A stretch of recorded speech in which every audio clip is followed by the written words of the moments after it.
La telaraña. Explorando los vínculos entre el arte y la ciencia. Científicos y artistas destacados construyen a partir de sus diferencias una telaraña de ideas y pensamientos y nos demuestran que al final todo está entrelazado. Déjate atrapar por esta telaraña, conducida por Jürgen Ureña, producida por Emma Tristán. La telaraña, por Amplify Radio.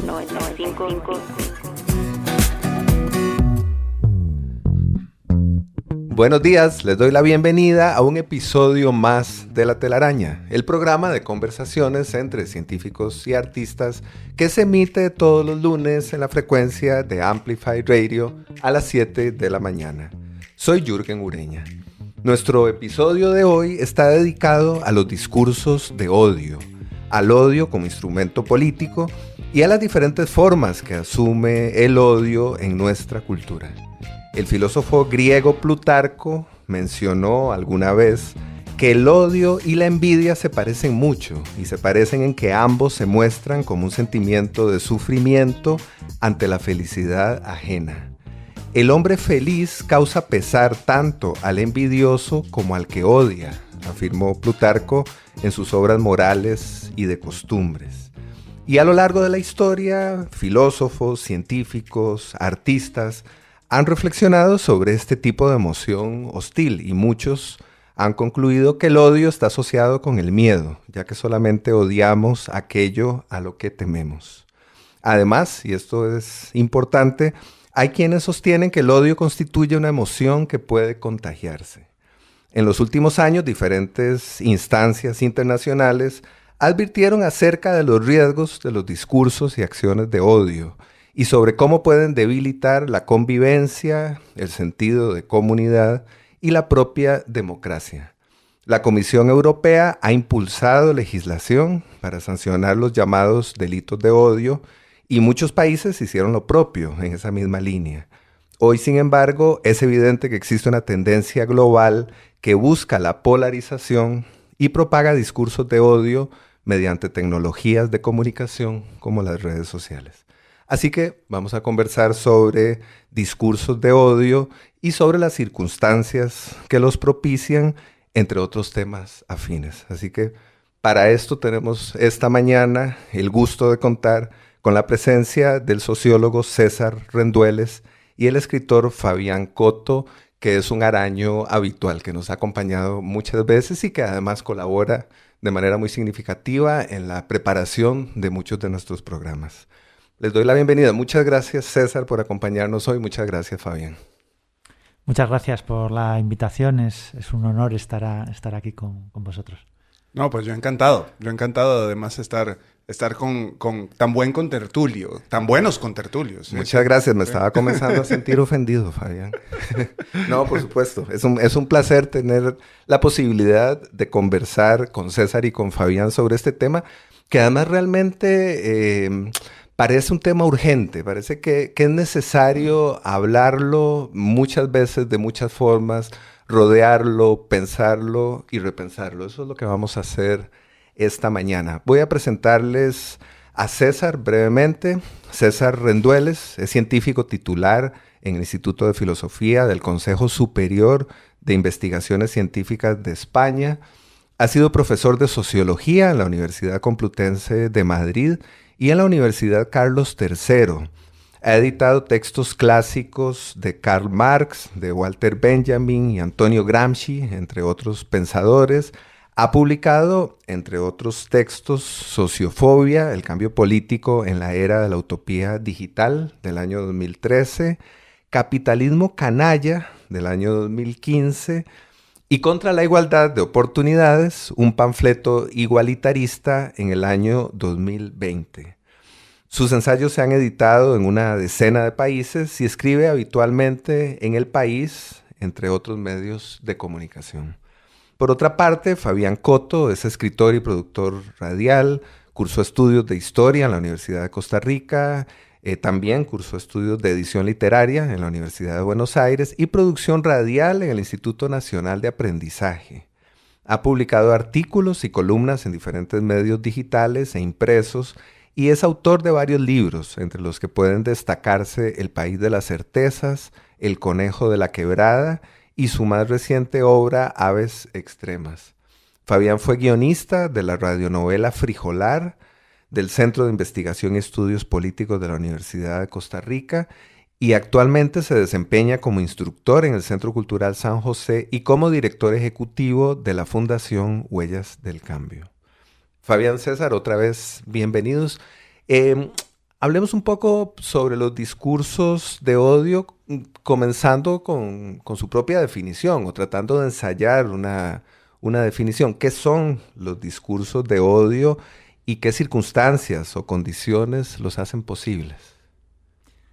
Bueno, yo creo que los discursos de odio son intervenciones políticas, sociales, culturales, que, por así decirlo, promueven afectos tristes, ¿no? Una sensibilidad oscura, que promueven el rencor, que promueven el resentimiento, el narcisismo herido, que promueven la desconfianza, que promueven el miedo, ¿no? Ese conjunto de sentimientos, afectos que son lo contrario de los afectos alegres, ¿no? Que implican una cierta intensificación de la experiencia, ¿no? Esto es lo contrario, es como nos contraen, nos hacen más pequeños, nos hacen menos. Por eso me gustaba mucho la definición clásica que dabas, ¿no? Que contraponía el odio, sobre todo a la felicidad, que es a lo que se opone realmente, ¿no?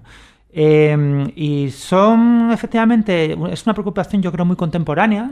Ayer mismo lo comentábamos, también hace unas semanas, en unas sesiones dedicadas a este tema, porque de alguna forma hay una urgencia, ¿no?, relacionada con abordar toda esta especie de atmósfera opresiva, negativa que nos rodea, y un poco necesitamos una especie de terapia colectiva, porque notamos al mismo tiempo que las condiciones que generan este tipo de discursos, estos afectos tristes, son difíciles de revertir, porque al final los discursos de odio son, yo creo, respuestas a grandes desafíos, ¿no?, que percibimos. Pueden ser reales, pueden ser imaginados, ¿no? Puede ser la crisis económica, dificultades materiales reales, puede ser un sentimiento de agravio porque creo que alguien me ha quitado algo que merezco, ¿no?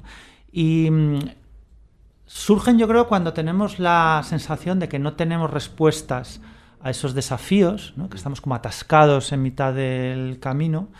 Y entonces aparecen efectivamente como única respuesta la agresividad, la intolerancia, el odio, muchas veces fomentadas por figuras carismáticas de autoridad, ¿no?, que se saben instrumentalizar esa clase de discursos para fomentar o consolidar su poder, ¿no? Es esta cosa, yo creo, muy típica de figuras de autoridad, autoritarias y de autoridad, que consigue enfrentar a unos perdedores contra otros, ¿no? Es cuando efectivamente, en vez de tratar de resolver los problemas que colectivamente tenemos, dirigimos nuestra mirada contra otros perdedores, tal vez que están por debajo de nosotros, y dirigimos nuestro odio contra ellos. Yo creo que esos son los discursos del odio que globalmente más nos preocupan hoy. El odio tiene muchas formas de expresarse, ¿no? Pero yo creo que la forma política y cultural en la que ha adquirido hoy tiene que ver con esas circunstancias. A mí, de todo esto que acaba de mencionar César, me llama la atención muchas cosas. Una de ellas, y es algo que sé que te interesa, que lo has investigado, lo has explorado en tus trabajos, César, y tiene que ver, digamos, la dimensión de la tecnología en eso, ¿verdad? ¿Y por qué lo menciono? En la Baja Edad Media, en el siglo XIII más o menos, vamos a ver, la Edad Media fue un gran experimento de desarrollo de discursos de odio muy elaborados a través de, qué sé yo, de la monstrificación del otro, ¿verdad? Los judíos, los musulmanes, ¿verdad? Y pasó algo muy interesante en el siglo XIII, y fue como una contracción fiscal de las monarquías que llevó a que los judíos las poblaciones judías que tenían un protagonismo, ya tenían un protagonismo en la intermediación financiera, lo tuvieran más, ¿verdad? En ese entonces. Y coincidió entonces con el despliegue de un montón de actores dentro de las iglesias que lanzaban sermones populares profundamente antisemitas, claro, profundísimamente antisemitas. Y bueno, así se empieza a desplegar ese dispositivo discursivo del odio. ¿Por qué me voy a la Edad Media y lo quiero comparar con lo que sucede ahora? Porque hoy, a través de estas herramientas tecnológicas, es muchísimo más sencillo para las grandes audiencias, para la mayoría de los ciudadanos, desarrollar algunos desarrollar algunos de estos dispositivos discursivos de odio contra algún actor determinado, que puede ser, qué sé yo, la gente que vive en las calles, ¿verdad? Eso lo hemos visto aquí en Costa Rica, ahora que tenemos procesos migratorios y procesos de empobrecimiento tremendos, contra, digamos, algunas disidencias sexuales, ¿verdad? Contra las izquierdas, contra ecologistas, qué sé yo.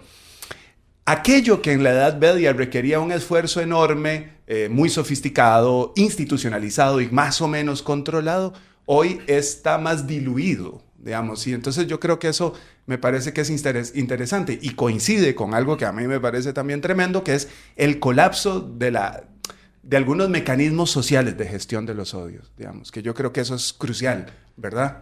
El colapso y la instrumentalización, ¿no? Como mencionaba César precisamente a propósito de estas figuras carismáticas y autoritarias. A mí eso me parece fundamental, ¿no?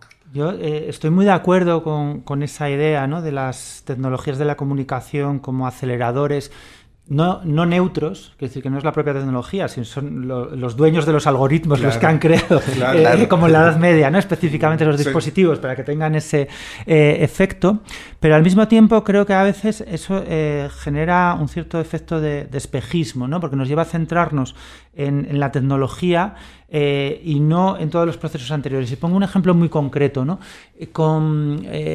Durante el COVID hubo en España mucha preocupación o mucho temor porque se estaba viendo un cierto auge de los movimientos antivacunas, que es algo que en el resto de Europa tiene mucha más potencia que en España, ¿no? Y entonces hubo cierta discusión sobre cómo evitarlo, y lo que se veía al final es que mucho más que los discursos que generaban esa desconfianza, que generaban ese odio, ¿por qué no?, también a ciertos tipos de discurso científico, tenía mucho que ver con la desconfianza hacia o con la fragilización de la sanidad pública, con las instituciones públicas, ¿no? La gente más proclive a asumir ese tipo de discursos de odio anticientífico, en este caso, era gente que por distintos motivos se sentía abandonada por la sanidad pública. Puede ser por muy distintos motivos, ¿eh? No todos eran gente pobre, pueden ser por muy distintos motivos, porque sentían que la institución no respondía a sus necesidades.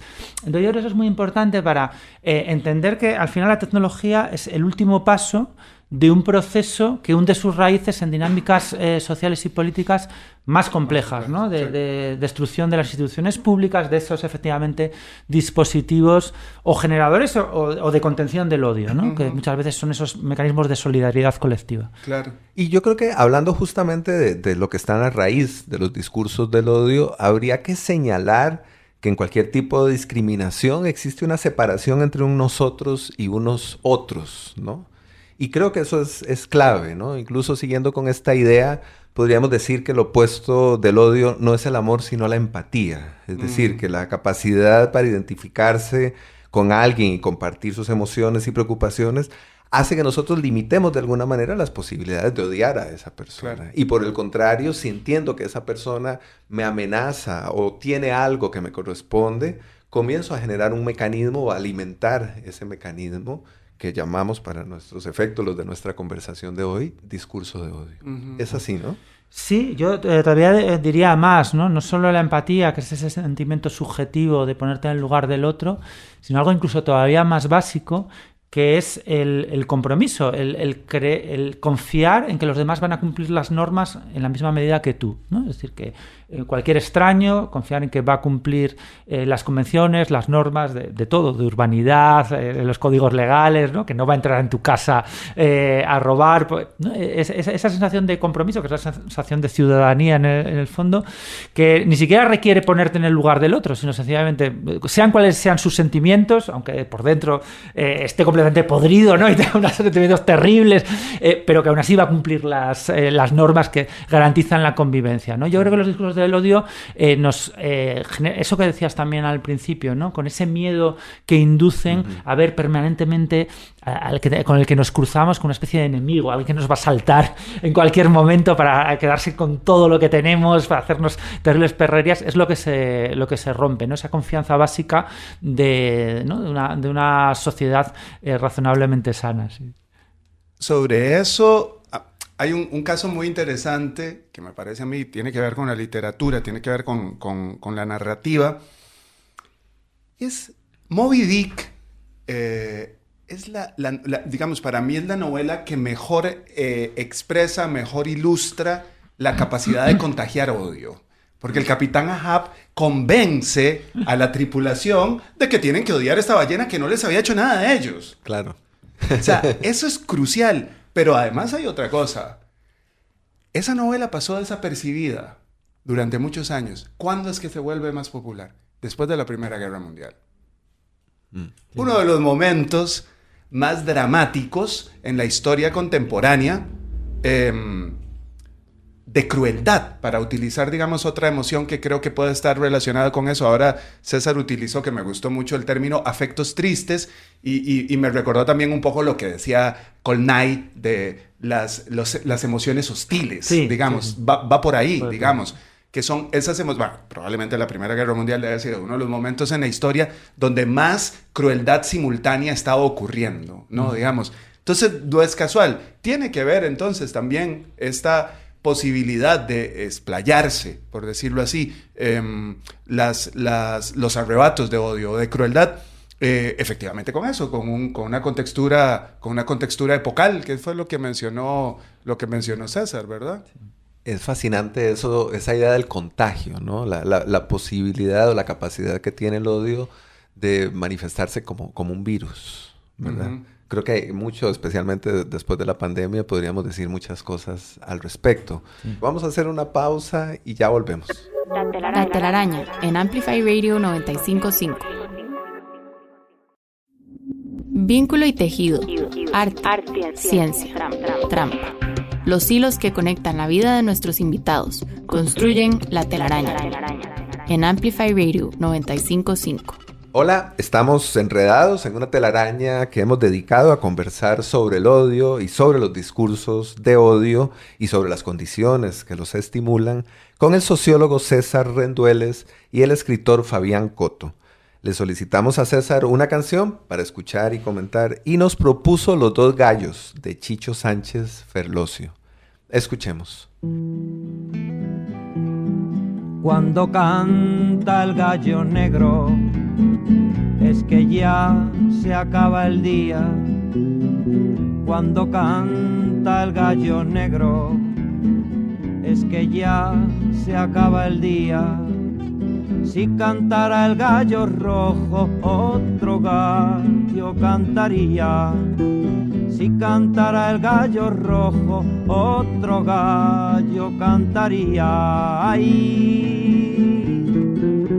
si es que yo miento, que el cantar que yo canto lo borre el viento. Ay, qué desencanto.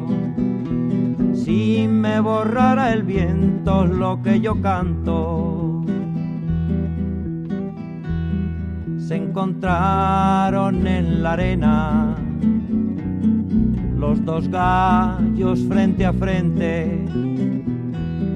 Se encontraron en la arena los dos gallos frente a frente. El gallo negro era grande, pero el rojo era valiente.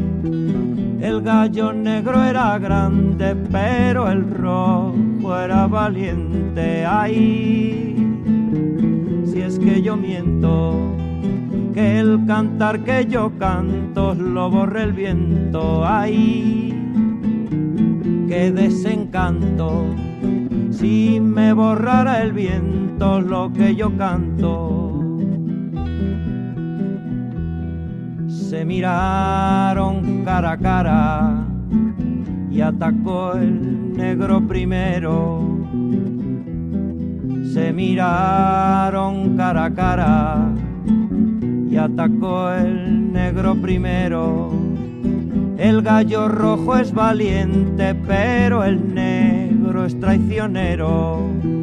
El gallo rojo es valiente, pero el negro es traicionero. Ay, si es que yo miento, que el cantar que yo canto lo borre el viento. Ay, qué desencanto, si me borrara el viento lo que yo canto.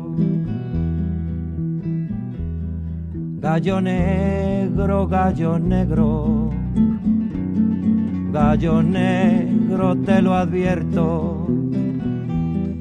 Gallo negro, gallo negro, gallo negro, te lo advierto. No se rinde un gallo rojo más que cuando está ya muerto. No se rinde un gallo rojo más que cuando está ya muerto. Ay, si es que yo miento, que el cantar que yo canto lo borre el viento. Ay, qué desencanto, si me borrara el viento lo que yo canto. Acabamos de escuchar Los dos gallos de Chicho Sánchez Ferlosio, que además forma parte de la banda sonora de la película El 47. Y aprovecho aquí, hago una pequeña cuña cinéfila, aprovecho para recomendar esta película. Y tal vez por ahí va un poco también el comentario de César. Comentanos, por favor, César. Bueno, esta canción habla básicamente de la lucha entre el fascismo y la democracia. El gallo rojo son las fuerzas antifascistas y democráticas, y el gallo negro es el fascismo, ¿no? Es una especie de metáfora, porque Chicho Sánchez Ferlosio era un cantante, un cantautor antifranquista, que durante la dictadura de Franco en España pues realizó su trabajo, pero era un outsider, no formaba parte como de las grandes figuras de la canción protesta de los años 60, ¿no? Eso, o sea, más bien Paco Ibáñez, Raimón, ¿no? Era un outsider, era un personaje muy, muy peculiar, hermano también del escritor Rafael Sánchez Ferlosio, hijos los dos de un escritor fascista, Sánchez Mazas. O sea, tienen unas vidas muy, muy peculiares, ¿no? Son gente un poco extraña, pero que tiene un cancionero extraordinario, ¿no? Que bueno, pues hace cargo también de temáticas a veces un poco ajenas, ¿no? a lo que son las corrientes mainstream de la izquierda, cancionero anarquista también. Y la verdad es que también la recomendaba por algo muy personal y muy sentimental, que es que mi madre me la cantaba cuando era pequeño. Bueno, pero es una gran razón, claro. Y solo por eso pues me apetecía volver a escucharla, ¿no? Pero aparte creo que es una gran canción y que da claves, ¿no? De cuáles son los riesgos efectivamente de los discursos del odio y de los discursos finalmente antidemocráticos, ¿sí?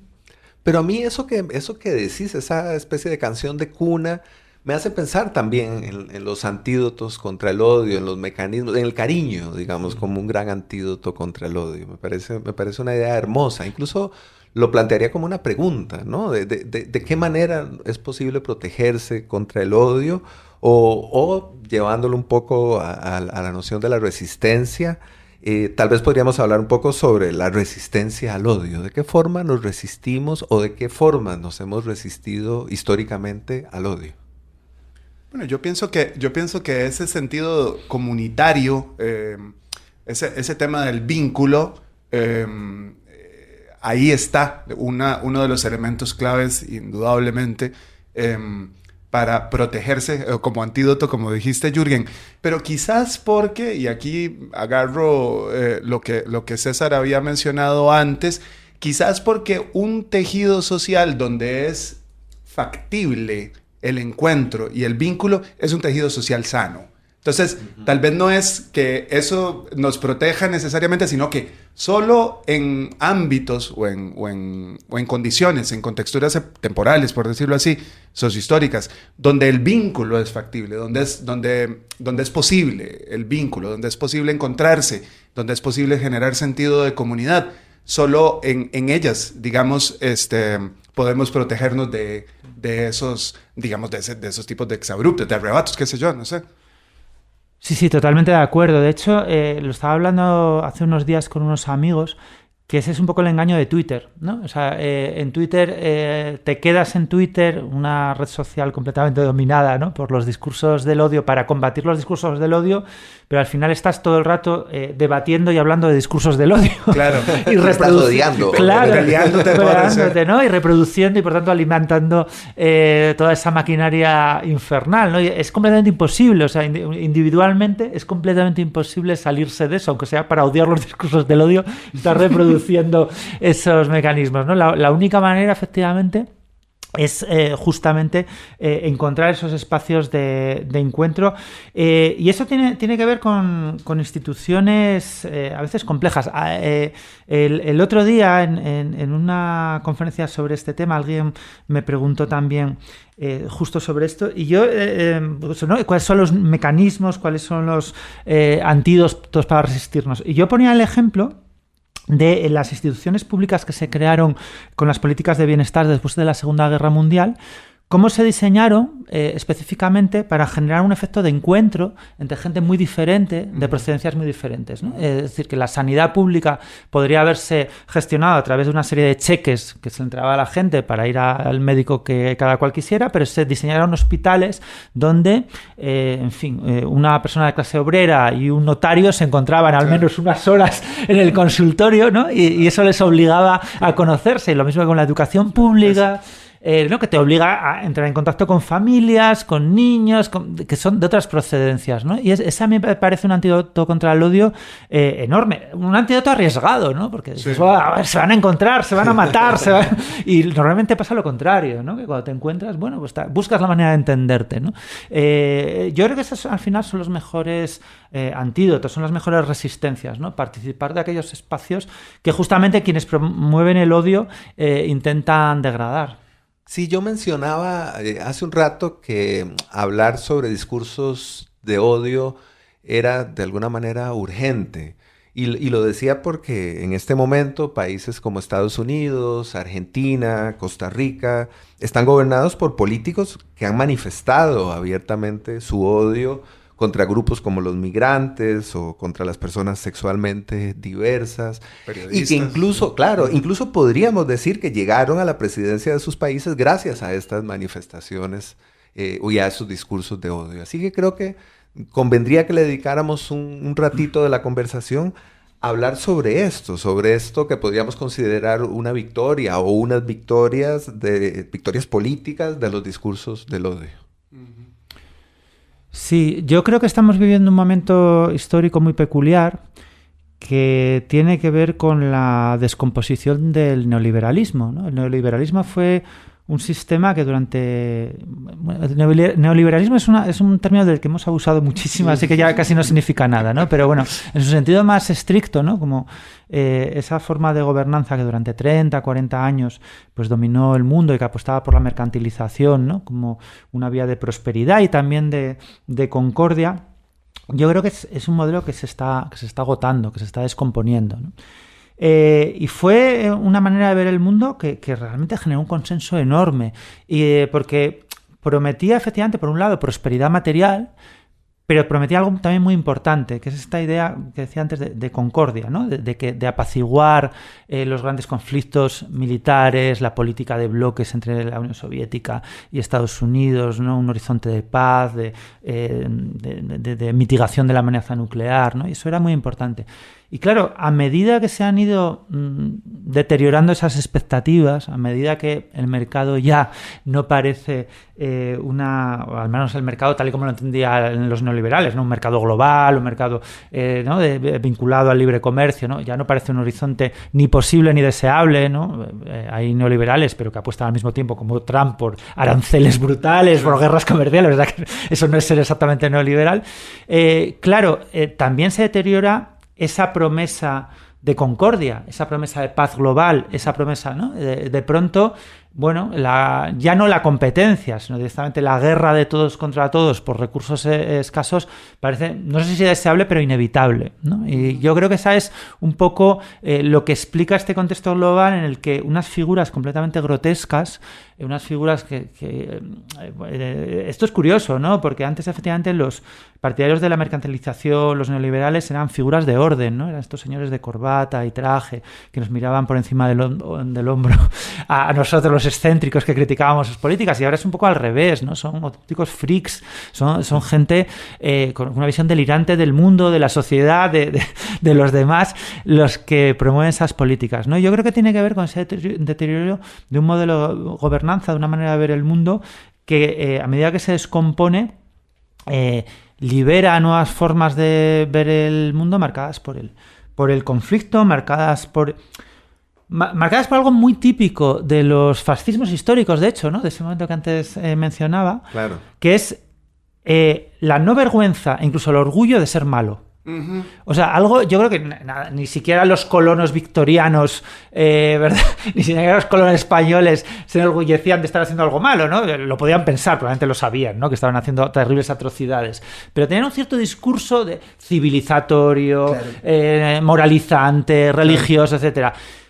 Lo nuevo es decir, sí, soy malo, ¿y qué? Una cosa media punk, un nihilismo punk. El triunfo del malismo. Del malismo, claro, ¿no? Claro. Soy malo, ¿y qué? Sí, claro. Eso es realmente novedoso, ¿no? Yo creo que eso es algo que seguramente descubrió Berlusconi en Italia, claro, que fue el que se dio cuenta por primera vez en la historia de que uno podía ganar las elecciones y mantenerse el poder con esa clase de discursos, ¿verdad? En los años 90 no había redes sociales, pero era el dueño de varias cadenas de televisión. Claro. Ojo, bueno, y yo pondría ahí a Carlos Menem. También, ojo, cierto, Carlos Menem. Cierto. Hay una cosa muy interesante de todo lo que acaba de mencionar César, y yo quisiera subrayar algo, y es, yo estoy absolutamente convencido, tampoco es una idea particularmente original, ni mucho menos, pero de que el proyecto neoliberal globalista, con las instituciones de multilateralismo, con todos esos mecanismos de concordia de los que hablaba César, el contenido moral de ese proyecto era el relato de los derechos humanos. Ese era su contenido moral, ¿sí? Al colapsar o al mostrar signos de agotamiento ese modelo o ese sistema multilateral, por consiguiente, el contenido moral que lo sustentaba también dio muestras de agotamiento, o por lo menos ya no persuade de la manera en la que persuadía, y no nos resultaba un ámbito de consenso mayoritario como lo era, que decir, ok, bueno, tenemos que estar a favor del respeto a las diferencias, el respeto a la dignidad de las personas, y entonces podemos tener a nivel narrativo licencias para que algunos políticos puedan expresarse de la manera en la que se expresan abiertamente, que bien decías, ni siquiera los colonos británicos en Sudáfrica lo hicieron, ¿no?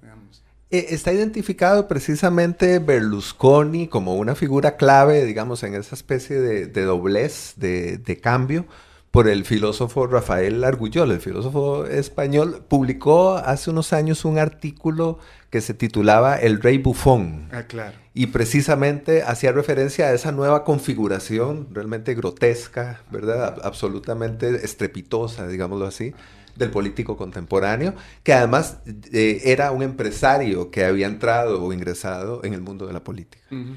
Sí, sí, que había ingresado además con condenas previas, ¿no? Es alguien condenado, que también es algo que pasa una y otra vez, igual que Trump. Que lo tenemos de nuevo ahora, claro. No importa que seas un delincuente condenado por la justicia, no importa que te condenen también en tu cargo, no importa tener una relación tóxica con las mujeres. Es realmente impresionante cómo aparece eso en Berlusconi concentrado, salvo la parte digital, porque era como una versión previa analógica en forma de televisión, una enorme cantidad de rasgos de los nuevos populismos autoritarios, ¿no? En ese sentido, a mí me impresiona, ¿no? Realmente como Italia, también por la parte de cómo eso, de alguna forma, sentó las bases para que posteriormente fuerzas neoautoritarias, como son las fuerzas neofascistas, llegaran al poder, ¿no?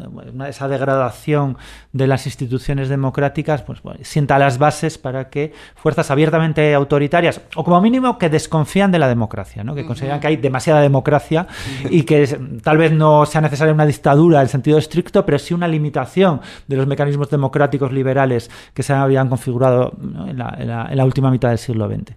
Es realmente impresionante, ¿no? O sea, Italia como tubo de ensayo. Ya se agotó en este contexto aquella fórmula de las vanguardias en el arte de escandalizar a los burgueses. Porque realmente, si uno ve, las élites tienen comportamientos, es un desparpajo en un sentido moral que más bien ahora están escandalizados los artistas. Realmente. Sí, es cierto, sí. Bueno, ahí estamos precisamente en ese punto y parece que todo comenzó con Berlusconi, efectivamente. Ese es el principio del fin, digámoslo así, ¿no? Vamos a hacer una pausa y ya volvemos. La telaraña en Amplify Radio. La telaraña. Científicos, artistas, humanos, descubriendo lo que nos separa, lo que nos une. La telaraña en Amplify Radio 95.5. Hola, seguimos enredados en una telaraña en la que hemos conversado sobre discursos del odio y sobre muchos otros temas que han aparecido en el camino con el sociólogo César Rendueles y el escritor Fabián Coto. Hace unos minutos escuchamos Los dos gallos por sugerencia de César y Fabián nos propone ahora escuchar Nunca he creído que nadie me odia de Silvio Rodríguez. Escuchemos y al regreso comentamos.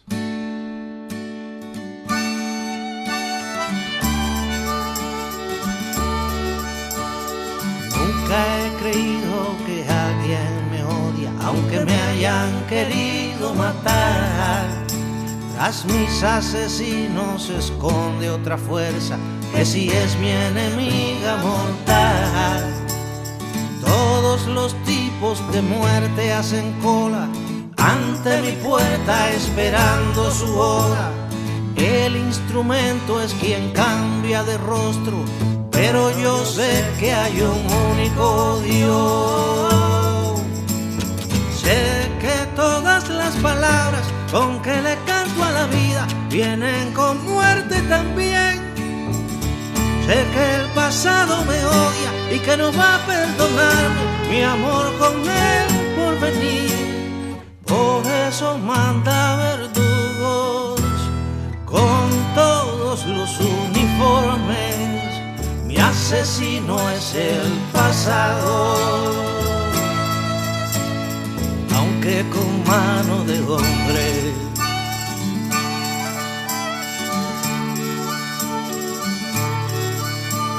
Siempre que un hombre le pega a otro hombre, no es al cuerpo al que le quiere dar. Dentro del puño va el odio, una idea que lo agrede, que lo hace cambiar. Cuando lo quieto se siente movido, todo cambia de sentido. Y en la medida en que todo acelera, sigue cambiando la esfera. Siempre tendré un enemigo con el semblante arrugado y más cansado que yo, el que al largo de su sombra quiera cortar la medida de cada revolución. Y ya se dijo que es más grande que el más grande de nosotros. ya se dijo que se hace para otros, para otros, para otros.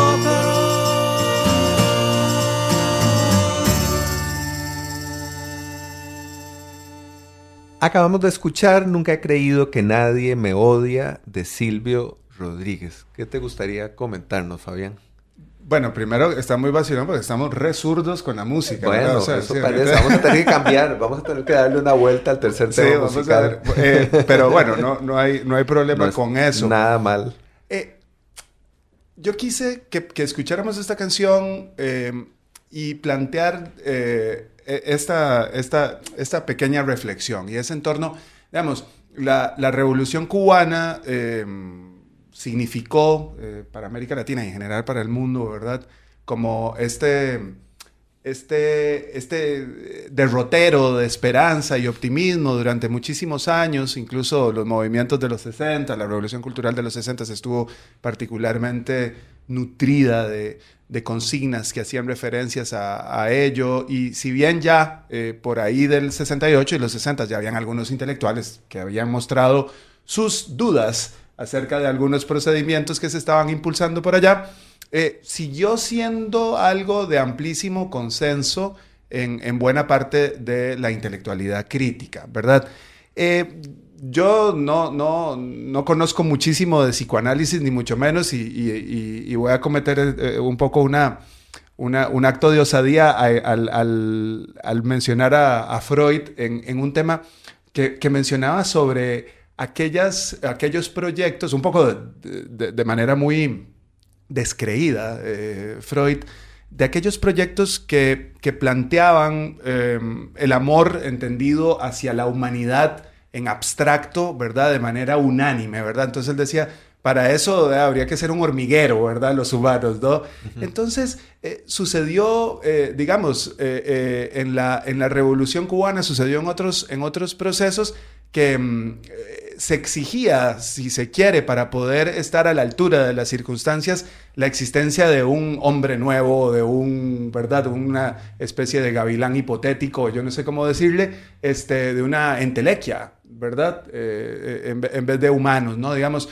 Y ahí creo que, volviendo a lo que hablábamos antes de las resistencias, por eso me parece que es tan valioso el tema de lo local, del encuentro, digamos, entendido el vínculo entre concretos, desde lo más aterrizado posible, digamos, porque estos grandes proyectos que prometieron la emancipación de la humanidad, la revolución, o sea, Fidel Castro decía, esta es una revolución del amor. Yo no sé si Padilla y los poetas que salieron por ahí, bueno, no sé si coincidirán con él. Reinaldo Arenas sin duda no coincidía con él. Entonces, lo quise como para tirarlo por ahí, digamos. Uh-huh. A mí suele generarme alguna desconfianza esa cosa como grandilocuente. Esos grandes términos. Sí, ¿no? Sí. César, ¿algo que quisieras comentar sobre eso? Sí, hablando de esas esperanzas depositadas en Cuba. Iván de la Nuez lo explica muy bien. Ay, sí.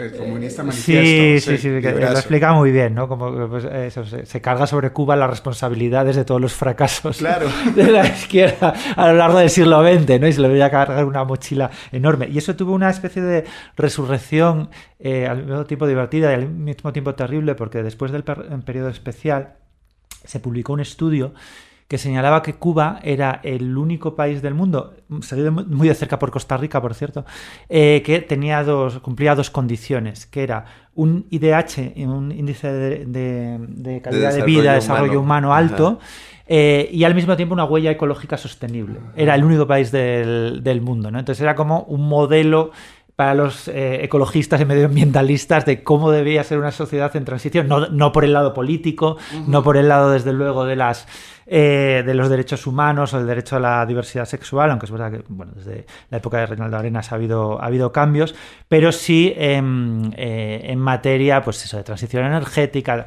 Y también eso a los cubanos pues, les genera mucha rabia, porque el periodo especial fue un periodo terrible, claro, ¿no? Que yo, hablando con algunos amigos cubanos, decían, yo me suicidaría, ¿no? Si volviera eso atrás. Entonces, que se les pusiera como ejemplo de un horizonte de transición ecológica deseable, pues también, una vez más, ¿no? Era cargar sobre Cuba una mochila, bueno, pues que no tienen por qué llevar, ¿no? Bueno, vos dijiste alguna vez, y perdón que meta la cuchara así, alguna vez, César, te escuché decir sobre también este tema del mito de el decrecimiento, y que vos decías alguna vez eso, bueno, que hay gente que no llega a fin de mes, que más va a decrecer, digamos, para no tener huella de carbono, sí, o sea. Total, sí. A mí me gustaría introducir un nuevo tema en la conversación, un nuevo vínculo, y es el vínculo entre el odio y la mentira. Creo que, por supuesto, las noticias falsas no son algo nuevo, pero sí son importantes en el contexto contemporáneo, en el contexto en el que se estimulan los discursos del odio a través de redes sociales. Creo que podríamos dedicarle algo de nuestra conversación a eso. Sí, yo creo que efectivamente la posverdad, la mentira, las fake news han sido como uno de los elementos que más atención ha suscitado en torno a los discursos de odio y las prácticas de odio, y me parece razonable porque realmente son maquinarias extremadamente poderosas y que cada vez colonizan más nuestra esfera pública. Pero al mismo tiempo a mí me parece que hay un poco sospechoso, que es algo que ha sido siempre muy característico de la izquierda y que ahora veo a mucha gente también de otras ideologías compartir, que es creer un poco en la potencia redentora de la verdad, ¿no? Creer que la verdad tiene una potencia política enorme, y que lo que le pasa a la gente que tiene actitudes políticas inaceptables es sencillamente que están equivocados, y entonces mostraremos la verdad y entrarán en razón, ¿no? Es súper positivista. Sí, las cosas no funcionan así, las cosas no funcionan así para nada, ¿no? Las posiciones políticas tienen que ver con los afectos, tienen que ver con las lealtades compartidas. Estoy seguro que mucha gente ha votado a Donald Trump sabiendo perfectamente que es una persona delirante, que tiene políticas absurdas, pero que en cierto momento, pues por ejemplo, si eres un trabajador industrial que han despedido de su fábrica, encaja con tus intereses en ese momento, ¿no? Seguramente no se engañan respecto a las cualidades personales de Donald Trump, pero hay algún tipo de lealtad y eso no tiene que ver con la verdad, ni tiene que ver con la mentira, ¿no? Y en ese sentido también me parece importante preguntarnos por cuáles son las condiciones sociales, culturales, que han generado esa marejada de mentira, esa marejada de posverdad, ¿no? Pues, por ejemplo, con los medios de comunicación, ¿no? Nos quejamos mucho de que Twitter, Facebook y todo lo que conllevan reemplazan a los mediadores comunicativos tradicionales. Ya, pero es que eso en buena medida ha tenido que ver con cambios en los propios medios de comunicación tradicionales, ¿verdad? Por ejemplo, en España eso es muy evidente. A medida que los medios se han financiarizado y han entrado grandes grupos financieros a controlarlos, a medida que los sindicatos han ido perdiendo peso en las plantillas, porque antes las plantillas podían oponerse a que se publicaran ciertos titulares. Si la plantilla no quería, se decía, no, ese titular no se va a publicar porque es falso, ¿no? Había una ética, pero no era una ética personal, era una ética colectiva sustentada además en mecanismos de gestión colectiva y de poder colectivo. Y eso es un poco lo que se ha ido perdiendo, yo creo, ¿no? Todos esos, digamos, sí, todas las condiciones institucionales que sustentaban un cierto régimen de verdad y de confianza en lo que se decía.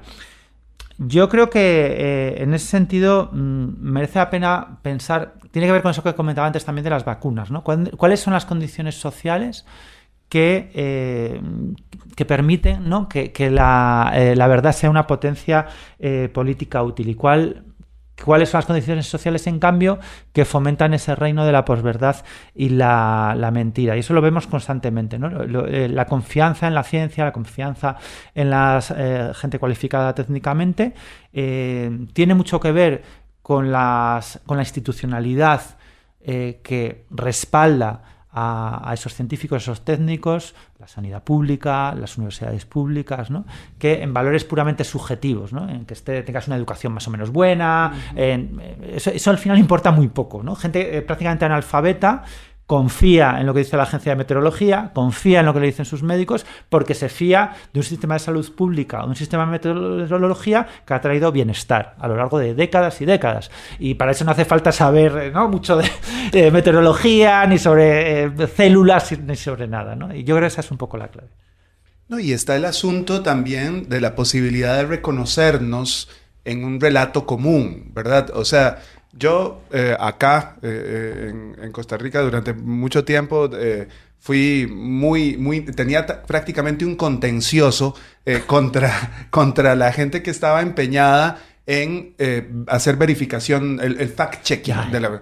Es que eso no sirvió para nada, pero para absolutamente nada. La primera agencia de fact-checking de la historia, si se quiere, fue la Inquisición, digamos, si nos ponemos en esas. Entonces, porque digamos, para un proyecto de desarrollo de formas, de comunidad, de vinculación con los demás, lo que necesitamos son relatos, por Dios. O sea, lo que necesitamos es un relato común donde nos identificamos como colectivo. Chao, digamos. ¿Verdad? Total. Es que, de hecho, mi opinión es que el fact-checking genera el efecto contrario. Es lo que hablábamos antes, ¿no?, de alimentar la maquinaria de Twitter. O sea, tú, ¿qué fact-checking necesitas de que la Tierra es redonda, ¿no? Si respondes, lo que vas a tener es 10 respuestas nuevas, claro, explicando que tu fact-checking está financiado por Soros y que en el fondo eres la agencia la Agenda 2030. Eres un esbirro de la Agenda 2030. Es un vórtice. Claro, exactamente. Nunca, lo que necesitamos son mediadores de confianza, ¿no?, que era un poco lo que nos daban los medios de comunicación tradicionales. España es un país, en general en todo el mundo ha descendido muchísimo la confianza en los medios de comunicación. Pero España es uno de los países, no sé si del mundo, pero al menos sí de Europa, donde la gente confía menos en los medios de comunicación que consume. O sea, la gente ni siquiera se fía de los medios de comunicación que lee o que escucha. Es una cosa impresionante, realmente, porque antes no te fiabas del que tenía la línea editorial contraria. Ahora ya ni siquiera te fías del que tú has escogido. No, interesante, porque es una crisis de las instituciones de mediación. Eso es. Parece casi la utopía de las vanguardias a inicios del siglo XX que pretendían eliminar la mediación en todo, ¿verdad? O sea, pero es atroz, digamos, realmente. Dice César, necesitamos mediadores de confianza. Yo diría, necesitamos confiar, necesitamos recuperar la confianza, necesitamos volver a ser comunidad, ¿no? Creo que de eso hemos estado hablando en buena medida en este bloque. Hagamos una pausa, ya venimos. La telaraña en Amplify Radio 95.5. Vínculo y tejido, arte, ciencia, trampa. Los hilos que conectan la vida de nuestros invitados construyen la telaraña en Amplify Radio 95.5.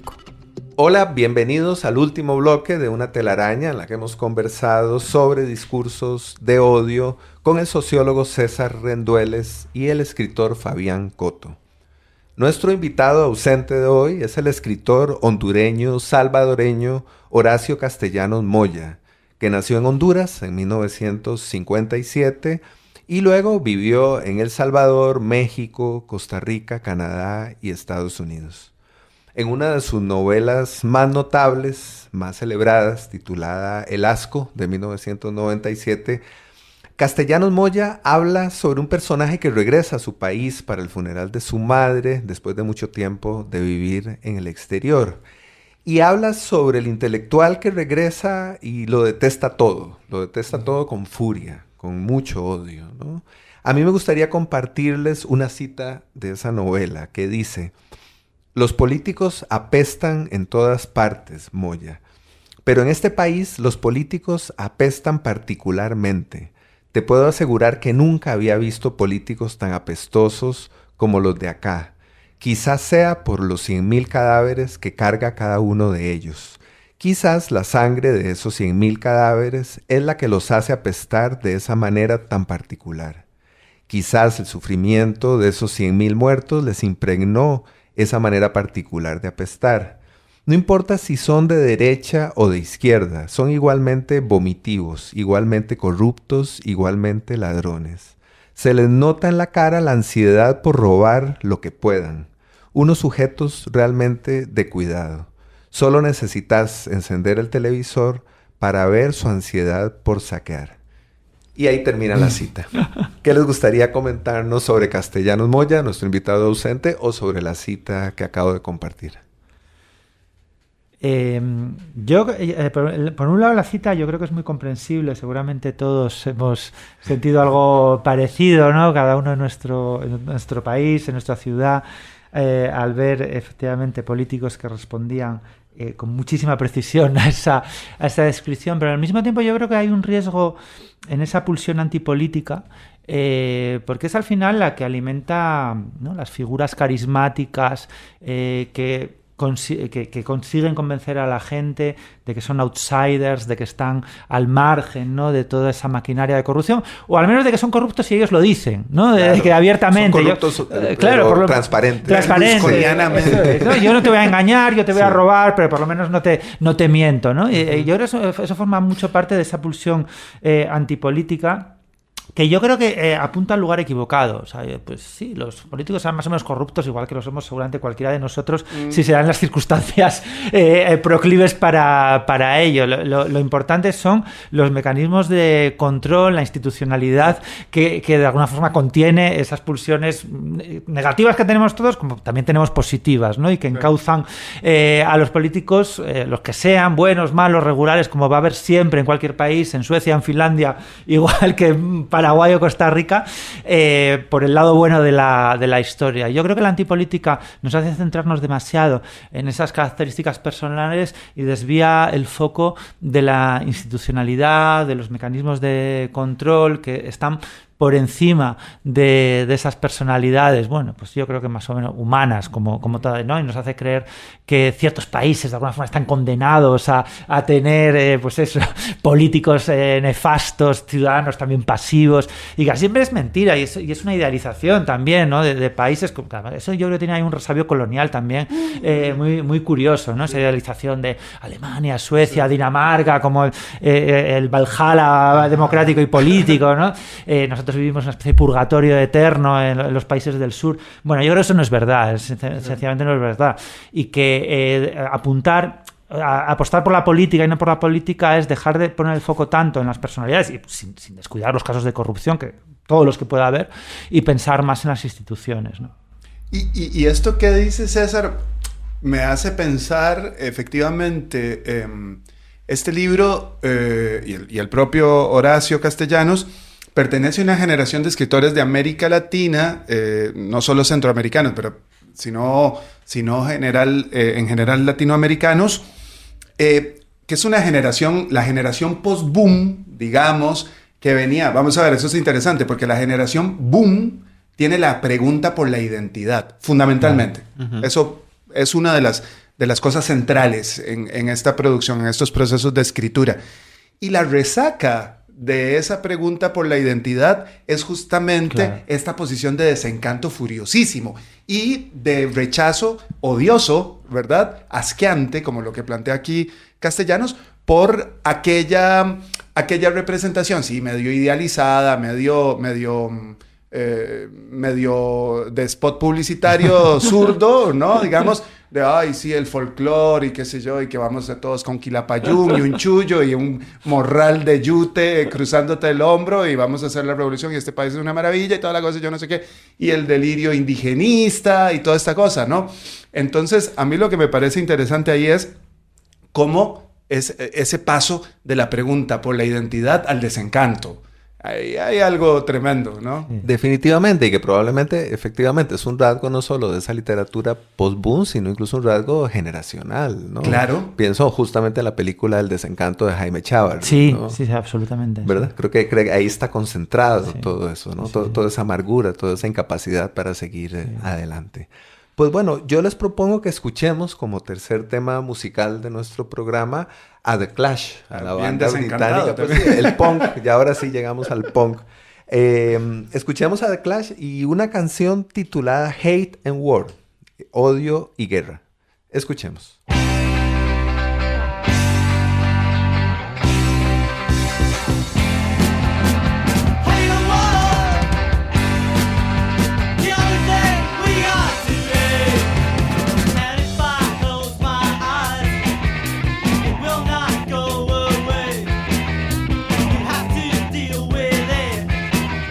Yeah.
Acabamos de escuchar Hate and War, Odio y Guerra, que dice: odio y guerra, las únicas cosas que tenemos hoy, y cierro los ojos y no se irán.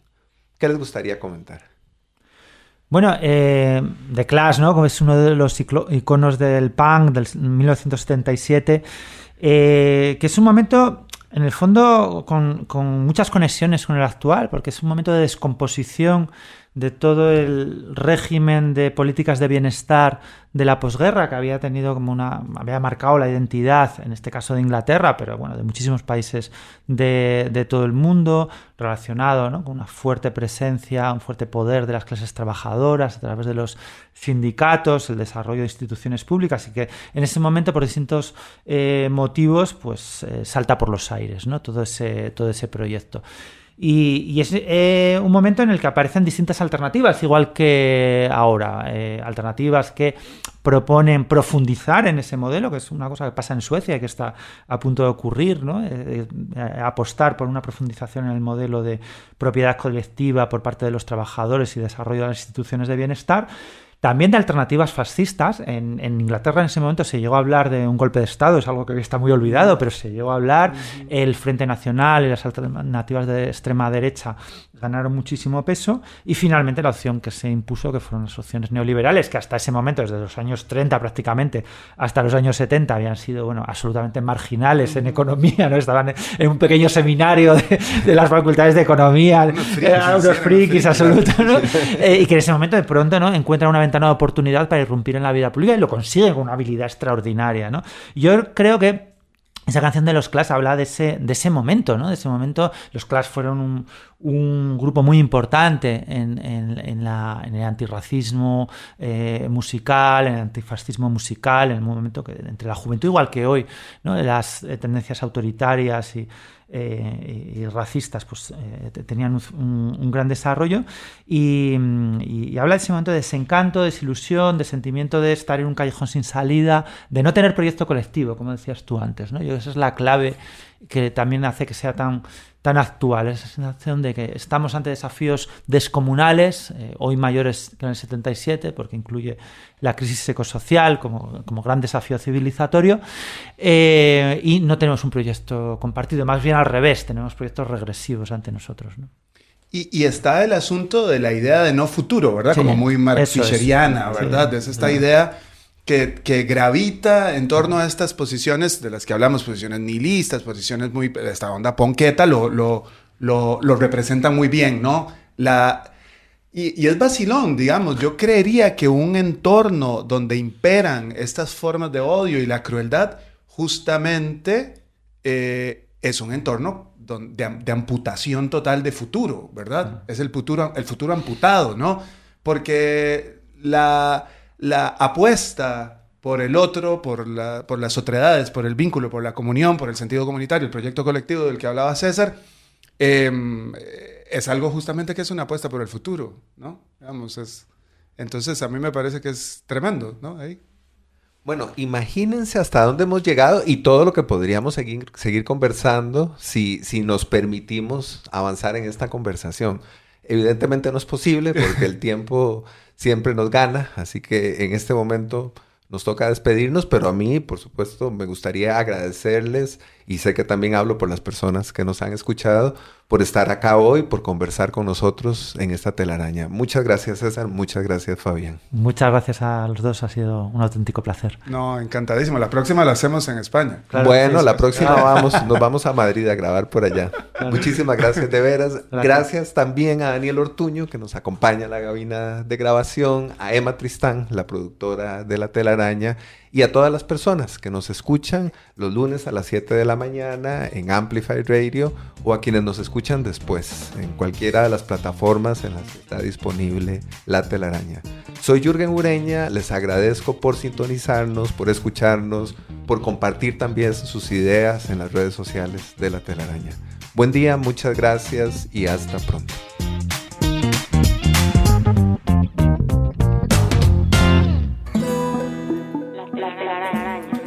Explorando los vínculos entre el arte y la ciencia.